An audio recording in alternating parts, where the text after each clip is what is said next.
中記嘅粥咧係特別好食啦。點解咧？因為佢個米咧係特別煮得係好濃稠嘅，我打睇睇。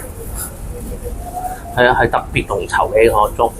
咁同埋咧，佢個米咧真係咧係煮到開晒花。咁咧呢個粥咧其實咧就係皮蛋艇仔粥啦，最好食嘅皮蛋啦、牛肉係啊、豬皮、魷魚，即係呢個胡椒粉啦，咁增加佢嘅味道嘅。咁而家我試一試個粥啦，咁就有個加埋個皮蛋嘅。哇，好好味啊！要食到個皮蛋佢個鹹香味啦，但個皮蛋咧係有溏心嘅，非常正。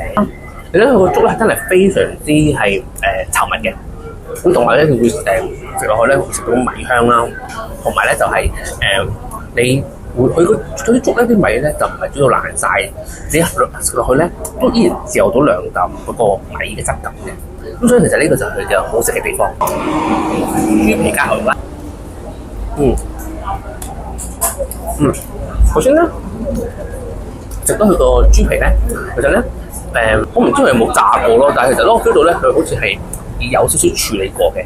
咁其實咧係食到係呆嘅感覺啦，同埋咧裏邊咧係充滿住呢個彈性嘅豬皮嚟嘅，咁就唔係一般咧有啲咧塌塌地咧腍腍地嘅豬皮咁樣。最後啦，當然就係要試下佢嗰個魷魚啦，係啦，魷魚啦，冇錯。好食啊！魷魚，咁個魷魚咧係應該係嗰啲乾咗，然之後再浸泡嘅魷魚嚟嘅，魷魚鬚啦，即係嗰個縮鬚嘅部分啦，係咪先？但係咧都係非常之一咬落去係一陣魷魚嘅鮮味嘅，同埋咧就係會係乾有水分，總之就係有彈性靚嘅魷魚發成嘅一啲魷魚粥咁樣咯。好好食啊！大家一定要嚟試下。